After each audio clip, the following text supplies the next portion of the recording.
Hello everyone. तो कैसे हैं आप सभी? उम्मीद करता हूं आप सब अच्छे होंगे और मैं जीवन में बेहतर कर रहे होंगे।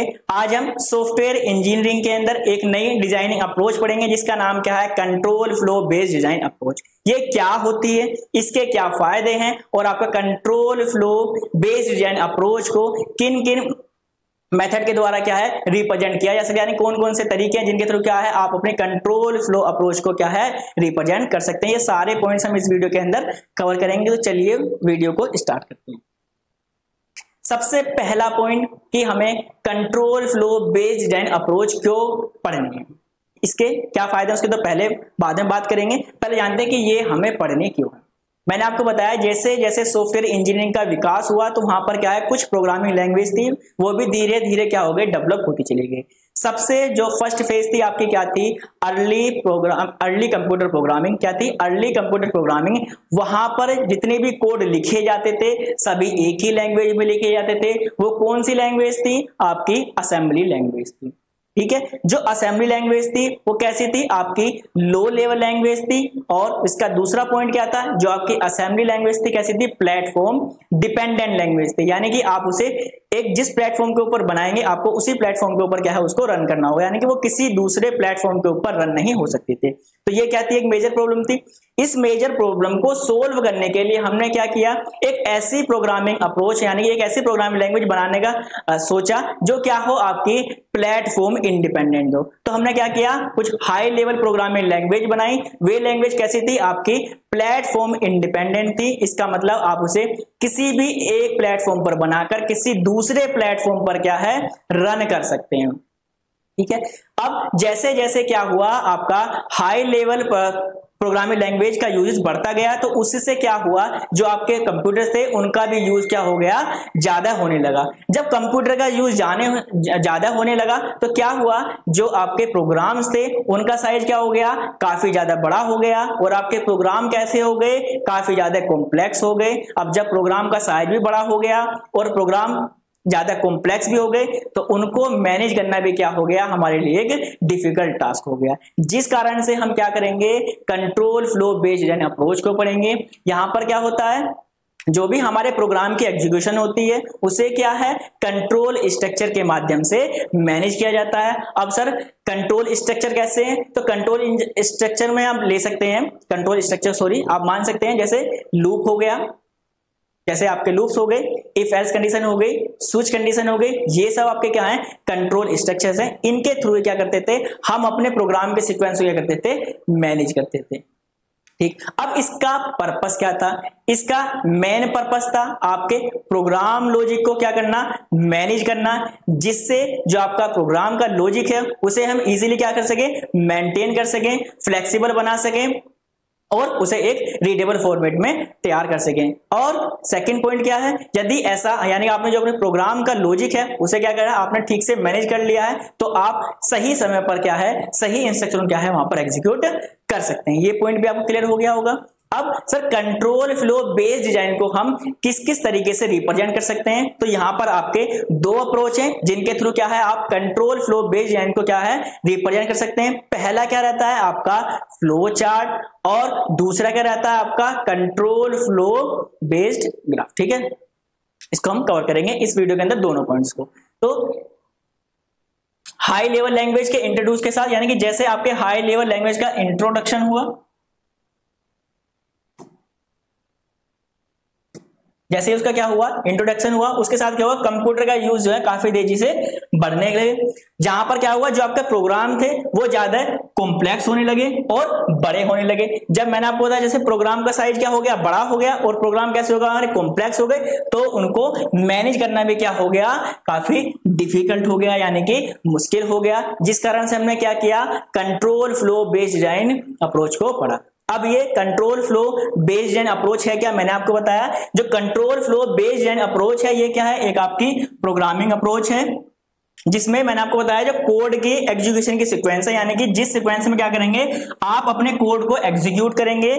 ठीक है, तो उनको क्या है कुछ कंट्रोल स्ट्रक्चर के द्वारा क्या है मैनेज किया जाता है। अब कौन कौन से कंट्रोल स्ट्रक्चर हैं, जैसे आप ले सकते हैं आपकी कंडीशन हो गई, if else condition, else if condition, ठीक है, और लूप्स हो गए और आपका स्विच केस हो गए, ये सब आपके क्या हैं, कंट्रोल स्ट्रक्चर हैं, और इनके थ्रू क्या है आपके प्रोग्राम की एग्जीक्यूशन को क्या है वहां पर मैनेज किया जाता था। अब इसका पर्पस क्या है, ये भी लिखा हुआ, पर्पस क्या है, इसका उद्देश्य प्रोग्राम के लॉजिक को ऑर्गेनाइज करना। पहला क्या है, ये आपके प्रोग्राम के लॉजिक क्या करेगा, ऑर्गेनाइज करेगा। इससे क्या फायदा होगा, जिससे जो आपका प्रोग्राम है कैसा हो जाएगा, काफी रीडेबल फॉर्मेट में हो जाएगा, उसको मेंटेन और फ्लेक्सिबल बनाना। यदि आपने अपने प्रोग्राम के लॉजिक क्या कर लिया, मैनेज कर लिया, तो जो आपका प्रोग्राम्स के लॉजिक है वो कैसे हो जाएंगे, फ्लेक्सिबल हो जाएंगे, मेंटेनेबल हो जाएंगे और रीडेबल हो जाएंगे। ताकि इससे क्या फायदा होगा, आप उन्हें सही समय पर सही इंस्ट्रक्शन क्या कर सकते हैं, वहां पर एग्जीक्यूट कर सकते हैं। ये पॉइंट भी आपको क्लियर हो गया होगा। नेक्स्ट पॉइंट देखते हैं। मैंने आपको बताया जी कंट्रोल फ्लो को आप किस प्रकार से रिप्रेजेंट कर सकते हैं, किन किन मेथड के थ्रू रिप्रेजेंट कर सकते हैं। यानी कंट्रोल फ्लो की प्रोसेस को हम दो तरीके से रिप्रेजेंट कर सकते हैं, या तो आप उसे फ्लो चार्ट के द्वारा रिप्रेजेंट कर सकते हैं, या फिर उसे आप कंट्रोल फ्लो ग्राफ के द्वारा रिप्रेजेंट कर सकते हैं। किसके थ्रू रिप्रेजेंट कर सकते हैं हम, या तो फ्लो चार्ट के द्वारा रिप्रेजेंट कर सकते हैं और कंट्रोल फ्लो ग्राफ के द्वारा, यानी कि इन दो ग्राफ के द्वारा क्या है हम अपने कंट्रोल फ्लो को क्या है रिप्रेजेंट कर सकते हैं। तो आपको समझ में आ गया कि हमें अब कंट्रोल फ्लो बेस्ड डिजाइन क्यों पढ़ना है, क्यों पढ़ना है, आपको बिल्कुल अब अच्छे से समझ में आ गया, उसका पर्पस भी समझ में आ गया। अब देखते हैं फ्लो चार्ट। अब इसके अंदर क्या है, पहली रिप्रेजेंटेशन देखेंगे जिसके थ्रू क्या है आपने कंट्रोल के फ्लो को रिप्रेजेंट कर सकते हैं। तो पहली क्या है आपका फ्लो चार्ट, क्या है आपका फ्लो चार्ट। तो फ्लो चार्ट क्या होता है, यदि आप किसी भी प्रोसेस को, यदि जो भी आपके प्रोसेस, यदि आप किसी भी प्रोसेस को क्या है उसका ग्राफिकली या फिर सिंबॉलिक रिप्रेजेंटेशन कर देते हैं, तो वही आपका क्या कहलाता है, फ्लो चार्ट कहलाता है। यानी कि फ्लो चार्ट किसी प्रोसेस का ग्राफिकल या फिर सिंबॉलिकल रिप्रेजेंटेशन होता है। क्या होता है आपका, ग्राफिकल या फिर सिंबॉलिकल रिप्रेजेंटेशन होता है, जो क्या करता है, जो बताता है कि जो आपका प्रोसेस का फ्लो है उसकी सभी डिटेल्स को आपको क्या है वो रिप्रेजेंट करके देता है। इससे पहले यदि आपने सी प्रोग्रामिंग के अंदर पढ़ा हो तो आपने एल्गोरिथम्स पढ़ा होगा। तो एल्गोरिथम्स क्या होते हैं, एल्गोरिथम्स क्या होते हैं, यदि हम किसी भी प्रॉब्लम्स को सोल्व करने के लिए क्या है उसको क्या करते हैं कुछ स्टेप्स के अंदर डिवाइड करते हैं, तो वो क्या होता है हमारा एल्गोरिथम। यानी कि algorithm is a sequence of step to solve a particular problem. यानी किसी भी पर्टिकुलर प्रॉब्लम को सोल्व करने के लिए यदि हम क्या करें, कुछ नंबर ऑफ स्टेप का यूज करें, तो वो क्या कहलाता है एल्गोरिथम। और यदि उसी एल्गोरिथम को हम क्या कर दें, यदि हम उसी एल्गोरिथम को क्या कर दें एक ग्राफिकल मैनर में क्या कर दें रिप्रेजेंट कर दें, वो भी हमारा क्या कहलाता है एक फ्लो चार्ट कहलाता है। बस यहाँ पर क्या है हम उसको क्या करते हैं, एल्गोरिथम नहीं रहते, वहां पर क्या रहता है प्रोसेस। तो इसका मतलब क्या, यदि आप किसी भी प्रोसेस को क्या कर दें ग्राफिकल या फिर सिंबॉलिक रूप में क्या कर दे रिप्रेजेंट कर दे, वो कहलाता है आपका फ्लो चार्ट कहलाता है। अब फ्लो चार्ट क्या करता है, जो आपके प्रोसेस का फ्लो है उसको रिप्रेजेंट करता है। आपको पॉइंट समझ में आ गया होगा। जो आपका फ्लो चार्ट होता है, जितने भी उसमें प्रोसेस होते हैं, सभी प्रोसेस का क्या है अपना अलग अलग सिंबल होता है, और ये सिंबल एक दूसरे से किसके थ्रू जुड़े हुए होते हैं, आपके एरो के द्वारा ये एक दूसरे से जुड़े हुए होते हैं। तो अलग अलग प्रोसेस को अलग अलग सिंबल द्वारा रिप्रेजेंट किया जाता है। यानी कि आपके पास जितने भी जैसे यानी कि स्टार्ट करने का सिंबल आपका अलग होगा, प्रोसेसिंग का आपका सिंबल अलग होगा, इनपुट आउटपुट का आपका सिंबल अलग होगा। तो जैसे आपके प्रोसेस हैं उसके हिसाब से क्या होगा, उसके अलग अलग क्या होंगे सिंबल्स होंगे। अब ये सिंबल्स एरो से जुड़े होंगे, ये सिंबल किससे जुड़े होंगे, आपके एक एरो लाइन से क्या होंगे जुड़े हुए होंगे। फ्लो चार्ट प्रोग्राम को स्टेप बाय स्टेप प्रोसेस प्रदर्शित करता है, जो मैंने अभी आपको बताया था।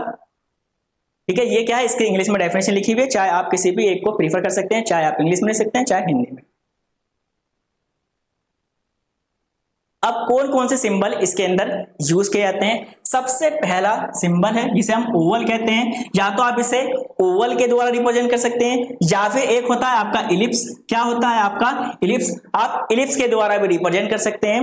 यानी कि यदि आपने किसी भी शेप, कोई ऐसी शेप ली जिसका या तो शेप वो क्या है ओवल है या फिर क्या है इलिप्स है, तो वो क्या करेगी, वो क्या करेगी रिप्रेजेंट करती है आपके प्रोसेस को कि आपका प्रोसेस स्टार्ट कब हुआ था और एंड कब हुआ था। यानी कि आपको किसी भी प्रोसेस को स्टार्ट करना है तब आप इसका यूज करेंगे, और आपको उस प्रोसेस को एंड करना है तब भी क्या करेंगे, आप इस शेप का यूज करेंगे।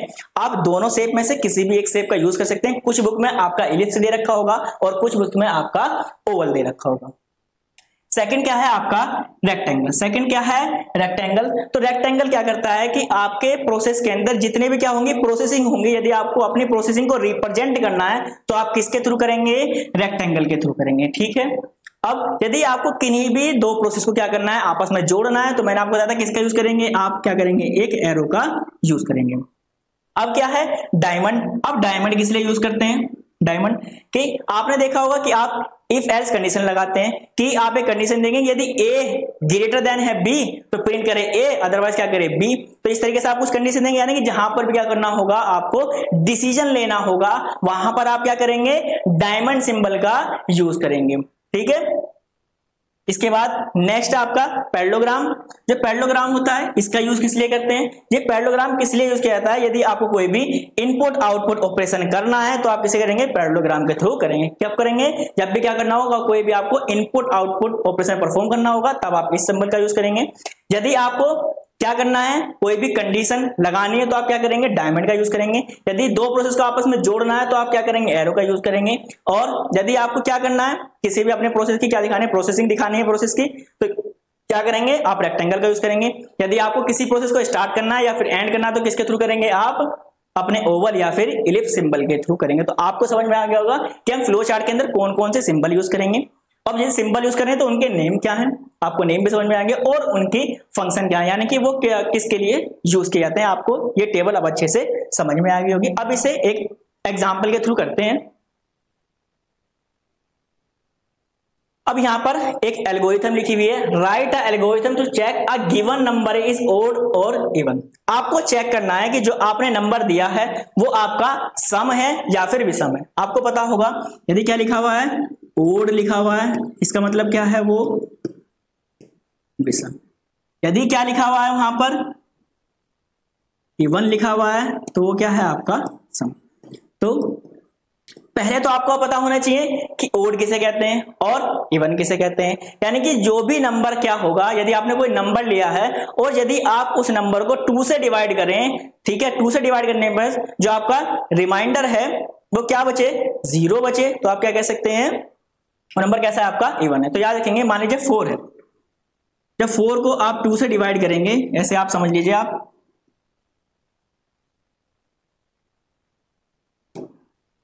जब 2 से डिवाइड करेंगे तो कितना आ जाएगा, 2 2 जा 4, तो रिमाइंडर कितना बचा आपको, 0। इसका मतलब क्या है, 4 क्या है आपका 2 से डिविजिबल है। यानी कि जो भी नंबर आपका 2 से डिविजिबल होगा तो वो नंबर कैसा होगा, आपका इवन नंबर होगा। एग्जाम्पल के लिए आप ले सकते हैं 2 4 6 8 12 14, ठीक है। अब जो नंबर आपका 2 से डिवाइड नहीं होगा वो आपका क्या कहलाएगा, आपका ओड कहलाएगा। तो इसके लिए पहले हम क्या लिखेंगे, एल्गोरिथम लिखेंगे।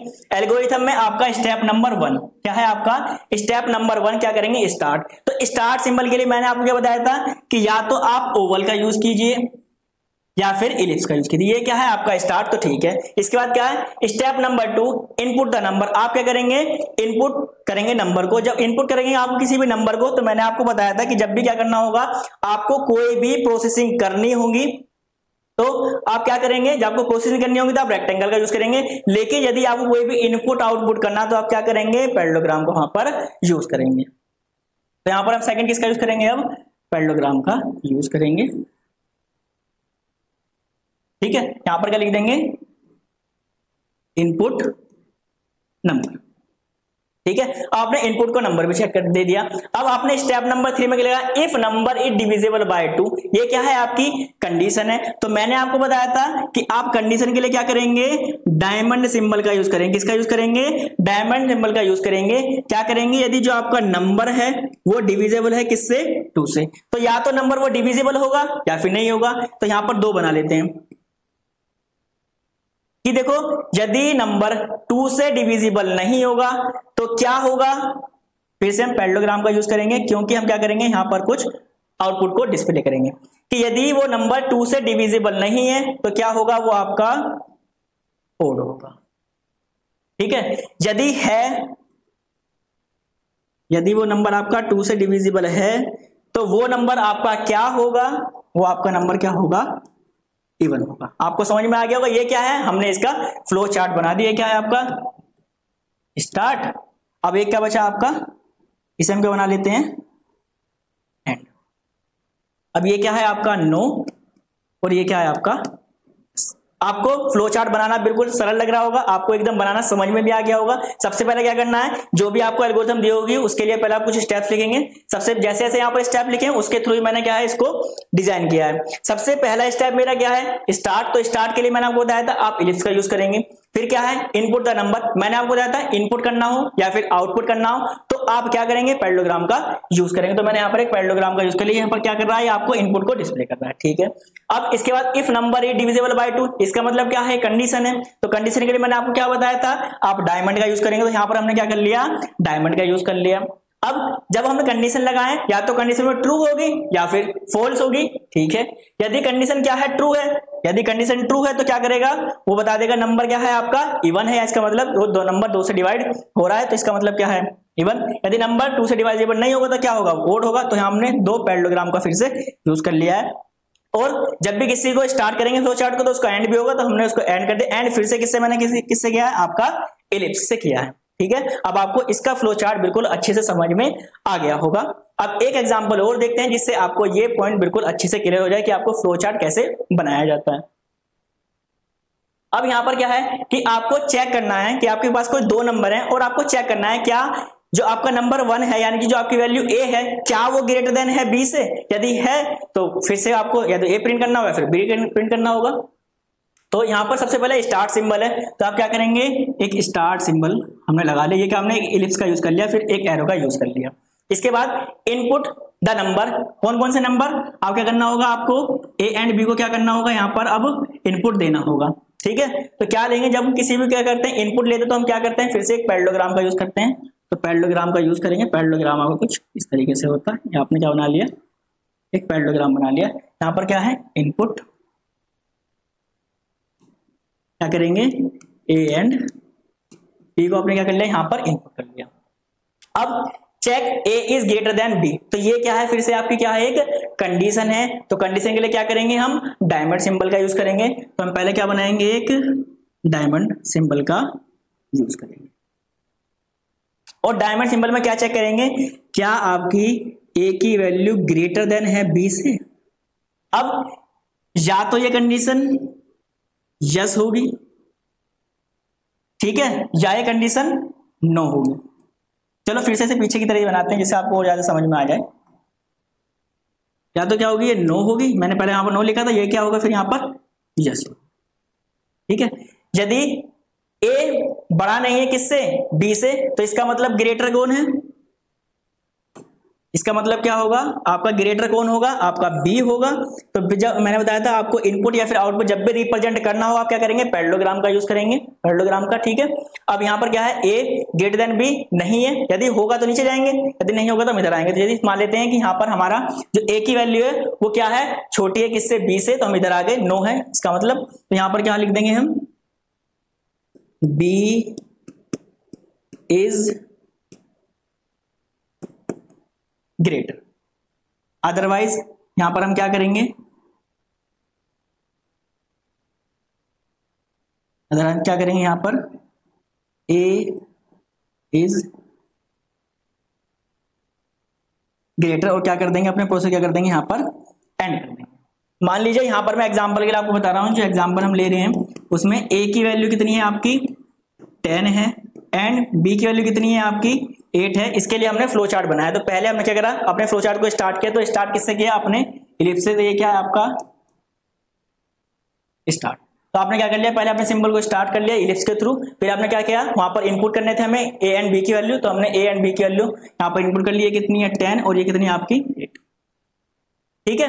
यहाँ पर जब भी इनपुट आउटपुट क्या होगा तो पैरेललोग्राम का यूज करेंगे, पैरेललोग्राम यूज कर लिया। उसके बाद क्या, condition check a is greater than b, condition आ गई। तो यहाँ पर क्या चेक कर रहे हैं हम, क्या जो हमारा 10 है वो ग्रेटर देन है 8 से। तो हम देखेंगे 10 a से हमारा ग्रेटर देन है। यदि देखो छोटा होगा तो क्या होगा, 20 ग्रेटर देन हो जाएगा। लेकिन यहाँ पर क्या है, 10 की वैल्यू हमारी बड़ी है तो यस है, तो नीचे चले जाएंगे। फिर से करेंगे पैरेललोग्राम का यूज करेंगे, क्योंकि हमें क्या करना है, यहाँ पर कुछ आउटपुट डिस्प्ले करना है। इसका मतलब क्या है, a की वैल्यू क्या है यहाँ पर ग्रेटर है। अब क्या होगा, हमारा आउटपुट हमें मिल गया, तो हम क्या कर देंगे, इसको यहाँ पर एंड कर देंगे।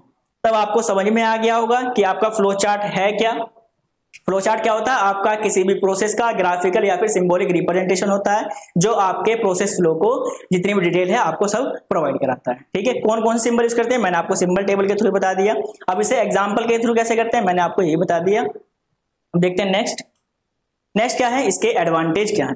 सबसे पहला एडवांटेज क्या है? इजी टू ड्रॉ, यानी कि आपके फ्लो चार्ट को बनाना आसान होता है। Easy techniques to understand logic, यानी कि ये लॉजिक को समझने के लिए एक आसान तरीका, यानी कि यदि आपके प्रोग्राम्स के अंदर काफी ज्यादा लॉजिक यूज किए गए हैं तो आप क्या है इसे फ्लो चार्ट के थ्रू क्या है आसानी से समझ सकते हैं। Even non technical people can easily identify mistake, यानी कि जो व्यक्ति टेक्निकल फील्ड से नहीं है वो भी फ्लो चार्ट के जरिए क्या है आपके जो प्रोग्राम है उसको आसानी से समझ सकता है। Easy for branching and looping, ये आपको ब्रांचिंग को रिप्रेजेंट करने के लिए या फिर लूपिंग को रिप्रेजेंट करने के लिए एक आसान तरीका है। अब इसके डिसएडवांटेज क्या है? डिसएडवांटेज की बात करते हैं। टाइम कंज्यूमिंग, ये आपका टाइम कंज्यूमिंग, क्योंकि जब आप क्या करेंगे, जब आप डिसीजन मेकिंग बनाएंगे तो हो सकता है आपके प्रोग्राम के अंदर एक से ज्यादा बार क्या हो आपको डिसीजन लेना पड़े, तो इसलिए क्या होगा वो क्या होगा आपके लिए टाइम कंज्यूमिंग होगा। डिफिकल्ट फॉर मॉडिफिकेशन, यदि आपने एक बार फ्लो चार्ट बना दिया है और आपको उसमें 2 या 3 स्टेप के अंदर बार बार क्या करना मॉडिफिकेशन करना पड़ रहा है, तो ये आपके लिए क्या है एक काफी डिफिकल्ट टास्क है। Difficult task to draw flow chart for a big problem, यानी आपका प्रोग्राम का साइज क्या है काफी ज्यादा बड़ा है, इसका मतलब क्या है आपका प्रोग्राम क्या है कॉम्प्लेक्स है। यदि आप उसके लिए क्या करेंगे फ्लो चार्ट बनाएंगे तो ये आपके लिए काफी ज्यादा डिफिकल्ट होगा। तो आपको समझ में आ गया होगा कि फ्लो चार्ट है क्या, फ्लो चार्ट के एडवांटेज क्या है, फ्लो चार्ट के डिसएडवांटेज क्या है। अब आपको फ्लो चार्ट वाला कंसेप्ट बिल्कुल अच्छे से समझ में आ गया होगा। अब हम इसकी सेकंड अप्रोच पढ़ेंगे। सेकंड अप्रोच क्या थी आपकी? Control flow graph. क्या था आपका? Control flow graph. तो कंट्रोल फ्लो ग्राफ भी क्या रहता है आपका एक ग्राफिकल रिप्रेजेंटेशन रहता है जो प्रोग्राम की एग्जीक्यूशन के दौरान सभी पाथ और ट्रैक को दर्शाता है। यानी कि जब भी क्या करेंगे ये भी क्या है आपका जो आपका प्रोग्राम है उसे क्या है ग्राफिकल रूप में रिप्रेजेंट करता है। लेकिन क्या है कि जब आप अपने प्रोग्राम को एग्जीक्यूट करते हैं तो आपका प्रोग्राम किस किस फेज से होकर गुजरता है ये उसको रिप्रेजेंट करने के काम आता है। कंट्रोल फ्लो ग्राफ में प्रत्येक नोड एक बेसिक ब्लॉक को दर्शाता है, यानी कि इसके अंदर क्या है हम नोड्स बनाते हैं, नोड्स बनाएंगे। जो नोड्स होते हैं जो प्रत्येक नोड होगी क्या करेगी एक आपका बेसिक ब्लॉक को रिप्रेजेंट करेगी। ये क्या है कि आपका क्या होगा जो आपका ब्लॉक होगा आप याद रखेंगे जो भी आपका क्या होगा ब्लॉक होगा इसे हम क्या कहेंगे कंट्रोल ब्लॉक कहेंगे। जो भी आपका कंट्रोल ब्लॉक होगा उसके अंदर क्या होगा नंबर ऑफ क्या होंगे आपके स्टेटमेंट्स होंगे। क्या होंगे? नंबर ऑफ क्या होंगे वहां पर स्टेटमेंट होंगे। अब आपको सेकंड पॉइंट क्या याद रखना है कि इसका एक तो क्या होगा आपका एंट्री ब्लॉक और दूसरा क्या होगा इसका एग्जिट ब्लॉक।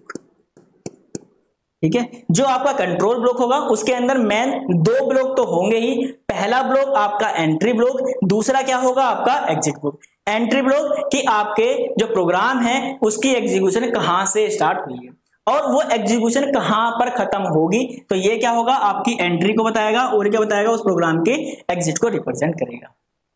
अब जैसे आपके फ्लो चार्ट के अंदर क्या है डिफरेंट सिंबल यूज किए जाते थे आपके डिफरेंट प्रोसेस को रिप्रेजेंट करने के लिए, इसी प्रकार से आपका क्या है जो आपका कंट्रोल फ्लो ग्राफ है इसके अंदर भी क्या है कुछ सिंबल्स का यूज किया जाता है हम जिसके थ्रू क्या करते हैं अपने प्रोग्राम के पाथ को क्या है रिप्रेजेंट करते हैं। तो यहां पर हम 2 ही चीजों का यूज करते हैं, पहला तो आपकी नोड और दूसरा क्या है आपका एरो। क्या यूज करते हैं 2 ही सिंबल का हम यूज करते हैं नोड और दूसरा क्या है यहां पर एरो। तो जो नोड है वो क्या करती है आपके प्रत्येक ब्लॉक को रिप्रेजेंट करती है। अब सर जो नोड है उसको रिप्रेजेंट किसके थ्रू किया जाता है तो आपको सर्कल के थ्रू क्या है आप सर्कल के थ्रू क्या करते हैं अपनी नोड को क्या करते हैं रिप्रेजेंट करते हैं। तो आपको याद रखिएगा कि जो कंट्रोल फ्लो ग्राफ है उसके अंदर हम 2 ही सिंबल यूज करते हैं, पहला सिंबल आपका नोड और दूसरा सिंबल आपका एरो। जो आपका नोड है उसे सर्कल के द्वारा रिप्रेजेंट किया जाता है जो प्रत्येक ब्लॉक को क्या है आपका रिप्रेजेंट करता है। इसके बाद क्या है एरो। ठीक है, अब एरो क्या होगा किन्हीं भी जो आपके दो कंट्रोल ब्लॉक हैं इनको क्या करने के जोड़ने के लिए हम क्या करते हैं, एरो का यूज करते हैं। यानी कि ये क्या बताता है कि आपका जो ये ब्लॉक है ये कहां से स्टार्ट हुआ है और ये कहां एग्जिट होगा, इसको रिप्रेजेंट करने के लिए क्या करते हैं, हम एरो का यूज करते हैं। समझ में आ गया आपको। स्टार्ट फ्रॉम सोर्स यानी कि ये इनपुट से स्टार्ट होगा and and with target block, यानी कि जहां से स्टार्ट करें पहले से स्टार्ट होगा सोर्स नोड से और जहां उसका टारगेट होगा वहां पर क्या हो जाएगा, वो एंड हो जाएगा। आपको समझ में आ गया कंट्रोल फ्लो ग्राफ है क्या। अब इसे मैं आपको बताता हूं कि यदि आपको फोर लूप का क्या बनाना है, कंट्रोल फ्लो ग्राफ बनाना है, या फिर आपको कोई सीक्वेंस में प्रोग्राम दे रखा है उसके लिए आपको क्या बनाना है, कंट्रोल फ्लो ग्राफ बनाना है, तो आप उनके लिए कैसे डिजाइन करेंगे पहले मैं आपको ये बता देता हूं। उसके बाद मैं इसके लिए फिर से आपके एक या दो एग्जाम्पल कराऊंगा जिससे आपको ये कंसेप्ट भी बिल्कुल अच्छे से समझ में आ जाएगा।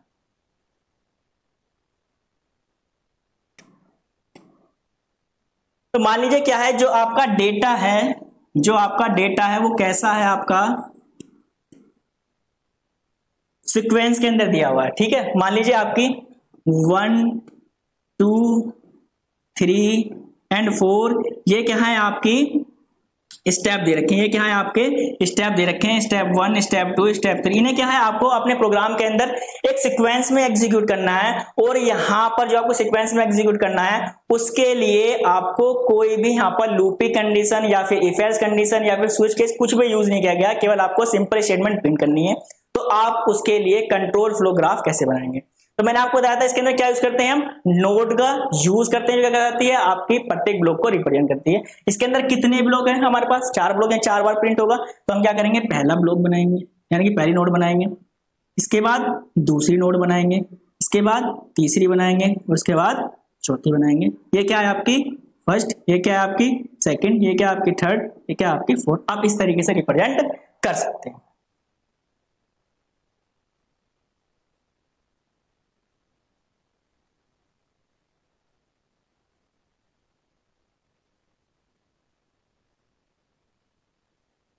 अब सेकंड देखेंगे, यदि आपको कोई क्या दे रखा हो, स्विच केस दे रखा हो, क्या दे रखा हो, केस दे रखे हो, यानी कि आपके स्विच केस दे रखे हैं, तो आप उन्हें किस प्रकार से रिप्रेजेंट करेंगे। तो स्विच केस में क्या होता है, पहले आपको क्या है, एक केस दिया जाता है, यानी कि आपको स्विच केस दिया जाता है। ये क्या होगी, आपकी स्टेटमेंट 1 होगी। अब उस केस के ऊपर क्या है, आपके डिफरेंट केसेस बनाए जाते हैं। ये क्या होगा आपका, सपोज ये केस 2 है, ये क्या है आपका केस 3 है, ये क्या है आपका केस 4 है, ये क्या है आपका ऐसे ही केस 5। अब जो भी मतलब जो भी इस जो आपने यहाँ पर कंडीशन लिखते हैं उस कंडीशन के हिसाब से आपका कोई ना कोई एक तो क्या होगा, कंडीशन हिट होगी, यानी कि एक केस तो आपका पास होगा, अदर वो पास नहीं होगा, तो आपको क्या होगा, कोई डिफॉल्ट वाली पास होगी। तो जो भी इनमें से क्या होगा, उनके बेस पर क्या हो जाएगा, आपका आउटपुट डिस्प्ले हो जाएगा, यानी कि इन में से जोन से भी हिट करेगी उसके बेस पर क्या होगा, आपका आउटपुट डिस्प्ले हो जाएगा। अभी आपको लग रहा होगा थोड़ा कॉम्प्लिकेटेड है, नहीं समझ में आ रहा होगा, लेकिन जब मैं इसका आपको प्रोग्राम बताऊंगा आपको बिल्कुल समझ में आ जाएगा। बस अभी जैसे मैं आपको स्टेप बता रहा हूं, बस आप ये याद रख लीजिए। यदि क्या है आपके पास, थर्ड देख लेते हैं। अब क्या दिया हुआ है आपको, इफ एल्स कंडीशन दी हुई है। क्या दी हुई है, यदि आपको इफ एल्स कंडीशन दी हुई है तो क्या होता है, पहले तो हम क्या लिखते हैं, यहां पर हम क्या लिखते हैं, अपनी कंडीशन को लिखते हैं। अब कंडीशन जो होती है आपकी, जो आपकी कंडीशन होगी उसके 2 ही केस होते हैं, या तो वो यस होगी या फिर नो होगी, या तो कंडीशन आपकी ट्रू होगी या फिर फोल्स होगी। अब ट्रू या फिर फोल्स होने के बाद भी क्या होगा, उनका फाइनल आउटपुट तो आएगा, यानी कि इसमें से जोन सी भी आपकी कंडीशन ट्रू होगी उसके बेस पे क्या होगा, आपका आउटपुट डिस्प्ले हो जाएगा। यहां पर मैंने आपको 3 केसेस बताए हैं। पहला, यदि डेटा आपको कैसा दिया हुआ है, सीक्वेंस में दिया हुआ है, तो आप ऐसे रिप्रेजेंट कर सकते हैं डायरेक्टली नोड बाय नोड। यदि केसेस में दे रखा है तो आपके डिफरेंट केसेस होंगे, उन डिफरेंट केसेस के बेस में से कोई भी आपका एक केस हिट होगा उसके बेस पे क्या होगा, आपका आउटपुट आ जाएगा। ऐसे ही आपका कंडीशन दी हुई होंगी तो क्या होगा, आपका ये कंडीशन में या तो कंडीशन ट्रू होगी या फिर फोल्स होगी। अब या तो ट्रू वाली हिट होगी या फिर फोल्स वाली होगी, ये क्या होगा, फिर से आपका आउटपुट वाला होगा। आपको समझ में आ गया। अब नेक्स्ट देखते हैं, नेक्स्ट क्या होगा। नेक्स्ट सपोज कीजिए क्या दिया हुआ है आपको, लूप दिया हुआ है। क्या दिया हुआ है आपको, लूप दिया हुआ। क्या दिया, कौन सा लूप दिया हुआ है आपको, फोर लूप दिया हुआ है, फोर लूप दिया हुआ है। तो फोर लूप पहले लिखते कैसे, पहले मैं आपको समझा देता हूं, उसके बाद उसको बनाएंगे कैसे उसको देखेंगे। तो फोर लूप में क्या रहता है, सबसे पहले हम क्या करते हैं, वैल्यू को क्या करते हैं, इनिशियलाइज करते हैं, यानी कि i इक्वल टू, इसके बाद क्या करते हैं, उसी कंडीशन बनाते हैं, यानी कि i greater than equal to 5, ये मैंने कंडीशन बना दी, ठीक है। अब फिर क्या करते हैं, उसकी वैल्यू को इंक्रीमेंट या फिर डिक्रीमेंट करते हैं, और इसके बाद क्या करते हैं, यहां पर किसी स्टेटमेंट को क्या करते हैं, हम एग्जीक्यूट करते हैं, और क्या है, फाइनली हमारा क्या है, ये फॉर लूप बंद हो जाता है। इस तरीके से आपका फॉर लूप लिखा जाता है। अब इसके लिए क्या है, आप कंट्रोल फ्लो ग्राफ कैसे बनाएंगे, ये हमारे लिए एक टास्क है। तो कैसे बनाएंगे, सबसे पहले आप क्या करेंगे, स्टार्ट करेंगे, यानी कि ये क्या है आपका इनिशियलाइज, ये क्या है आपका स्टेप नंबर 1 है। यहां पर हमने क्या कर दिया है, इनिशियलाइजेशन कर दिया है, ठीक है। जब हम वैल्यू को इनिशियलाइज कर देंगे, हम सेकंड पॉइंट में क्या करेंगे, अपनी कंडीशन को चेक करेंगे, ठीक है। यदि कंडीशन को जब हम चेक कर लेते हैं, ये क्या है आपका स्टेप नंबर 2 है। इसको मैं यहां बांट देता हूं, ये क्या है आपका 1 है, ये क्या है आपका 2 है, ये क्या है आपका 3 है, ये क्या है आपका 4 है। इस तरीके से आपका लूप एग्जीक्यूट होता है, यानी कि आपका इनिशियलाइजेशन एक बार होता है, कंडीशन आपकी हर बार चेक होती है। जब आपकी कंडीशन चेक हो जाती है, उसके बाद आपका जो स्टेटमेंट है वो रन की जाती है, उसके बाद वैल्यू इंक्रीमेंट या फिर डिक्रीमेंट की जाती है। ये आपको सी प्रोग्रामिंग के अंदर फॉर लूप्स पढ़ाए गए होंगे, आपको कंसेप्ट वहां पर पता होगा, फिर भी मैंने आपको बता दिया।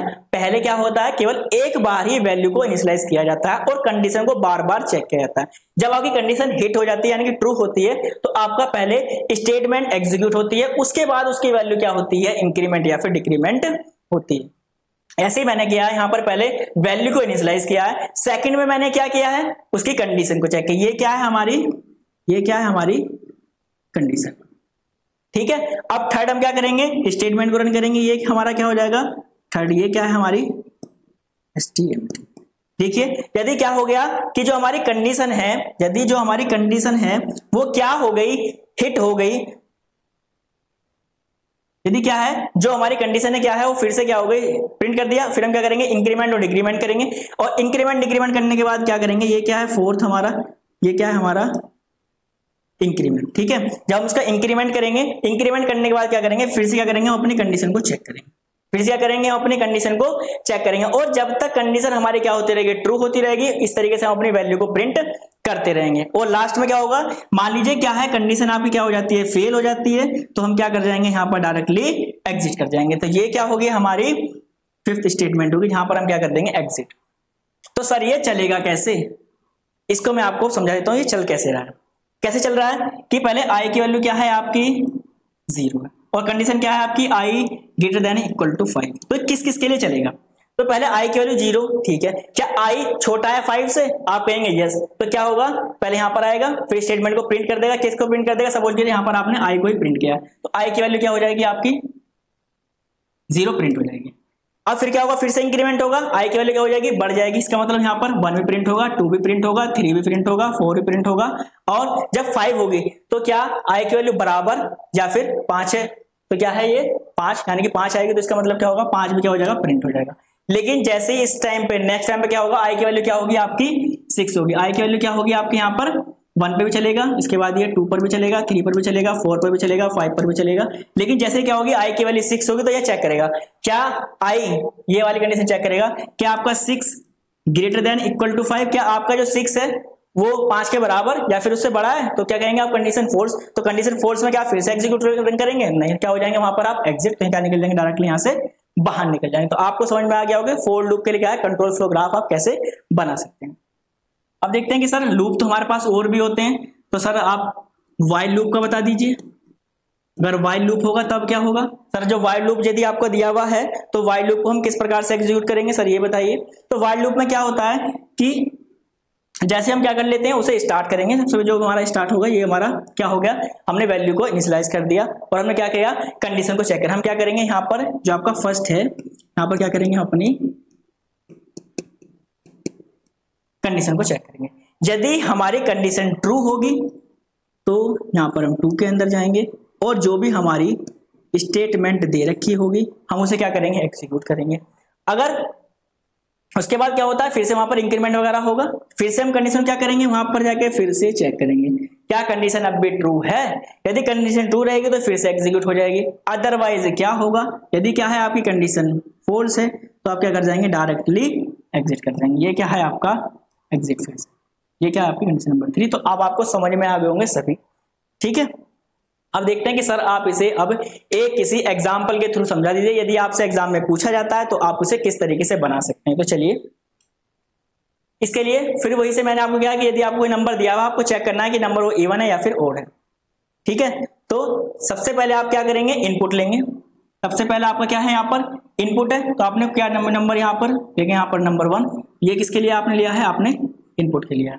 अब जैसे इनपुट लिया तो आपको करना है if number is divisible by 2, ये क्या आ गई, कंडीशन आ गई। कैसी आ गई, इफ एल्स वाली आ गई। तो आप क्या करेंगे यहाँ पर अब कंडीशन बनाएंगे। ये किसके लिए आपकी, मैं आपको बता देता हूँ 2 आपको किसके लिए है, कंडीशन के लिए। अब मैंने आपको बताया था जो कंडीशन होती है या तो आपको 2 वैल्यू देंगे, या तो आपको यस देंगी या फिर नो देंगी। ठीक है, या तो क्या देंगी, वो यस देंगी या फिर नो देंगी। यदि वो नंबर जो आपने दिया है वो 2 से डिविजिबल है, डिवाइजेबल है, इसका मतलब वो यस कंडीशन है, इसका मतलब कंडीशन नंबर 3 एग्जीक्यूट होगी। अगर वो 2 से डिविजिबल नहीं है तो कंडीशन नंबर क्या होगी, 4 होगी। यदि नहीं होगी तो नंबर कैसा होगा, ओड होगा। यदि होगी तो कैसा होगा, इवन होगा। यानी कि इन दोनों में से क्या है, अब एक तो एग्जीक्यूट होगी। अब जो भी एग्जीक्यूट होगी वो अपना फाइनल आउटपुट यहां पर बना देगी। ये क्या बन गया, आपका 5 बन गया। तो आपको समझ में आ गया होगा। यदि आपसे पूछे कि नंबर ऑफ नोट कितनी है, 1 2 3 4 5, आपके 5 नोट्स हैं। ठीक है, यदि आपसे पूछे कि इसके अंदर एजेस कितने हैं, तो 1 2 3 4 5 इसके अंदर एजेस हैं। क्या इसको क्या बोलते हैं, ये एजेस है और ये क्या है आपकी नोट्स। समझ में आ गया आपको। फिर से देख लीजिए, सबसे पहले क्या करना है, आपको इनपुट द नंबर, आपने इनपुट द नंबर कर दिया। अब उस नंबर को आप चेक करेंगे क्या 2 से डिविजिबल है नहीं। अगर कंडीशन आ गई तो फिर से कंडीशन लगा दिया, आपने चेक किया।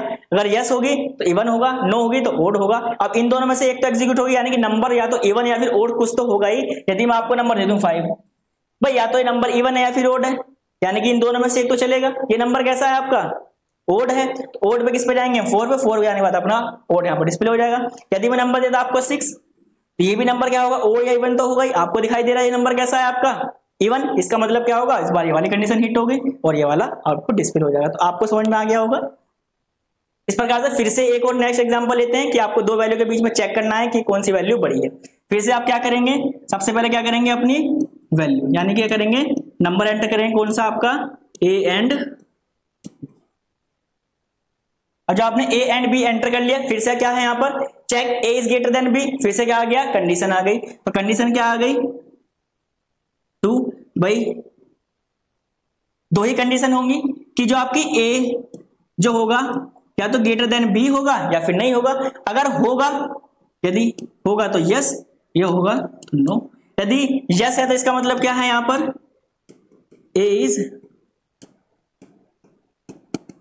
ग्रेटर। यदि नो है तो क्या होगा, बी इज ग्रेटर। एक नंबर तो कोई होगा ही, या तो ए बड़ा होगा या फिर बी बड़ा होगा। अब जो भी होगा इन दोनों में से क्या होगा, ये आपकी 3 हो गई, ये आपकी 4 हो गई। इसके बाद क्या आ जाएगा, आपका फाइनल आउटपुट आ जाएगा, ये आपकी 5 हो गई। अब इसे किसी एग्जांपल के थ्रू समझते हैं। मान लीजिए ए है, ए की वैल्यू कितनी है, 5 है, एंड बी की वैल्यू कितनी है, 7 है। तो पहले आपने क्या किया, इनपुट करेंगे, तो आपने ए एंड बी की वैल्यू यहाँ पर इनपुट कर दी। इसके बाद आप कंडीशन चेक करेंगे, क्या ए की वैल्यू बड़ी है 20 से, तो आप यहाँ पर वैल्यू पुट करके देख लेते हैं एक बार, क्या 5 ग्रेटर देन है 7 से। तो आप क्या कहेंगे, यस या फिर नो। आपका आउटपुट क्या आएगा, नो आएगा। तो नो आएगा तो आप किस पे जाएंगे, कंडीशन नंबर 3 पे जाएंगे, और 3 पे जाएंगे तो क्या आपका डिस्प्ले होगा, बी इज ग्रेटर। तो यहाँ पर क्या हो जाएगा, बी इज ग्रेटर। तो आपको समझ में आ गया कैसे इसको बनाना है। कंट्रोल फ्लो ग्राफ कैसे बनाए जाते हैं, आपके फ्लो चार्ट कैसे बनाए जाते हैं। ये क्या है आपका कंट्रोल फ्लो ग्राफ में, ठीक है ना, CF। उम्मीद करता हूं कि आपको ये कंप्लीट वीडियो समझ में आएगी एकदम अच्छे से। ये कुछ फीचर्स हैं मैंने आपको दिए हैं, तो आपने डायरेक्टली पढ़ लेना, बिल्कुल सिंपल है, तो आप इन्हें खुद ही पढ़ लेना। तो आपको बिल्कुल वीडियो एकदम अच्छे से समझ में आ जाएगी। जितने मैंने टॉपिक्स हैं यहाँ पर सभी टॉपिक्स मैंने बिल्कुल आपको डिटेल में पढ़ाए हैं। वीडियो की लेंथ ज्यादा हो रही थी, इसलिए मैंने क्या है इसके फीचर्स को थोड़ा छोड़ दिया। आप फीचर्स वहां पर लिखे हुए हैं, बिल्कुल एकदम इजी वे में लिखे हुए हैं, आप उन्हें वहां से रीड करने हैं। क्या करना है, आपको वीडियो को लाइक भी करना है और अपने दोस्तों के साथ शेयर भी करना है। और यदि आप हमारे चैनल पर नए हैं तो आपको चैनल को सब्सक्राइब जरूर करना है। तो मिलते हैं आपसे नेक्स्ट वीडियो के अंदर, तब तक के लिए bye bye, thank you so much.